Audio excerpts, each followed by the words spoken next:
ಇನ್ನು ಅನಾಮಿಕಾ ತಲೆಬುರುಡೆಯನ್ನ ತಂದಿದ್ದು ಎಲ್ಲಿಂದ? ಯಾರದ್ದ ತಲೆಬುರುಡೆ?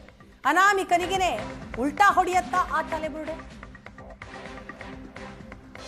ಅನಾಮಿಕ ತಂದ ಬುರುಡೆ ಸಿಕ್ಕ ಸ್ಥಳದ ಬಗ್ಗೆನೇ ಈಗ ಅನುಮಾನ ಇದೆ. ಅನಾಮಿಕ ತಲೆಬುರುಡೆ ತಂದಿದ್ದು ಎಲ್ಲಿಂದ? ಯಾರದ್ದು? ಬುರುಡೆ ಜಾಗದ ನಿಖರ ಮಾಹಿತಿಯನ್ನ ನೀಡದ ಅನಾಮಿಕ ಅನುಮಾನಕ್ಕೆ ಕಾರಣವಾಗಿದೆ. ಅನಾಮಿಕ ತಂದಂತಹ ಬುರುಡೆ. ಅನಾಮಿಕನ ಬುರುಡೆ ಅವಧಿಗೂ ವರದಿಗೂ ವ್ಯತ್ಯಾಸ ಇದೆ. ವಿಚಾರಣೆಯ ವೇಳೆ ಶವ ಹೂತಿದ್ದ ವರ್ಷ ಹೇಳಿದ್ದಂತಹ ಅನಾಮಿಕ ಫಾರೆನ್ಸಿಕ್ ಪರೀಕ್ಷೆಯಲ್ಲಿ ವಯಸ್ಸು ಸಮಯ ಎರಡೂ ಕೂಡ ವ್ಯತ್ಯಾಸ ಇದೆ. ಧರ್ಮಸ್ಥಳದಲ್ಲೇ ಪತ್ತೆಯಾದಂತಹ ಬುರುಡೆಯ ಅಥವಾ ಬೇರೆಡೆಯದ್ದ? ಬುರುಡೆ ತಂದ ಮೇಲೆ ಉಳಿದ ಅವಶೇಷಗಳು ಎಲ್ಲಿ? ಅನಾಮಿಕನನ್ನ SIT ತೀವ್ರ ವಿಚಾರಣೆಗೆ ಒಳಪಡಿಸಿದೆ. ಈಗ ಅನಾಮಿಕನಿಗೆ ಈ ಬುರುಡೆ ತನಿಖೆ ಉಲ್ಟಾ ಹೊಡೆಯತ್ತಾ ಅನ್ನೋ ಪ್ರಶ್ನೆಗಳೆದುರಾಗ್ತಾ ಇದೆ. ಕಾರಣ ಆತ ಹೇಳಿರುವಂತಹ ವಿಚಾರ, ಆತ ಕೊಡ್ತಾ ಇರುವಂತಹ ಮಾಹಿತಿಗೂ ದಾಖಲಾತಿಗೂ ಯಾವುದೇ ಸಾಮ್ಯತೆ ಇಲ್ಲ.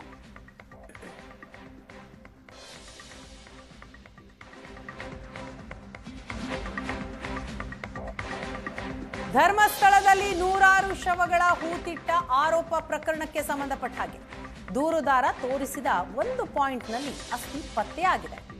ಧರ್ಮಸ್ಥಳದ ಕಾಡಿನ ಮತ್ತೊಂದು ಪಾಯಿಂಟ್ನಲ್ಲಿ ಮೂಳೆ ಪತ್ತೆಯಾಗಿದೆ.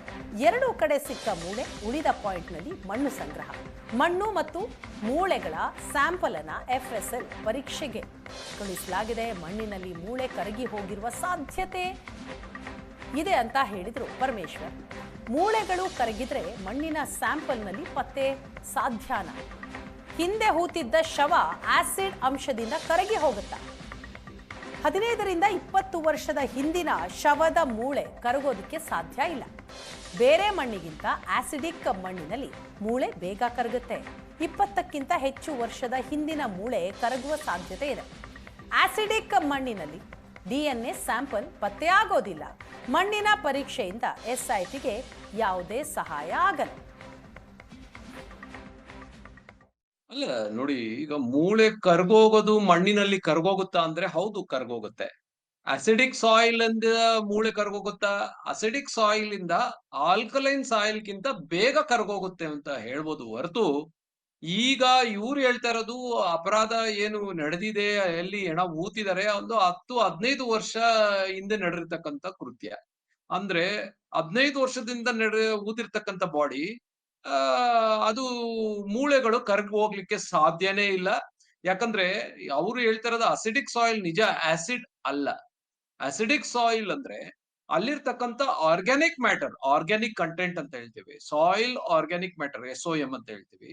ದ ಸಾಯಿಲ್ ಆರ್ಗ್ಯಾನಿಕ್ ಮ್ಯಾಟರ್ ಏನಿದೆ ಅದರಲ್ಲಿ ಇರ್ತಕ್ಕಂಥ ಈ ವೆಜಿಟೇಷನ್ಸ್, ಈ ಗಿಡಗಳು ಇವೆಲ್ಲ ಇರೋದ್ರಿಂದ, ಪ್ಲಸ್ ನೀರಿನ ಅಂಶ ಜಾಸ್ತಿ ಇರೋದ್ರಿಂದ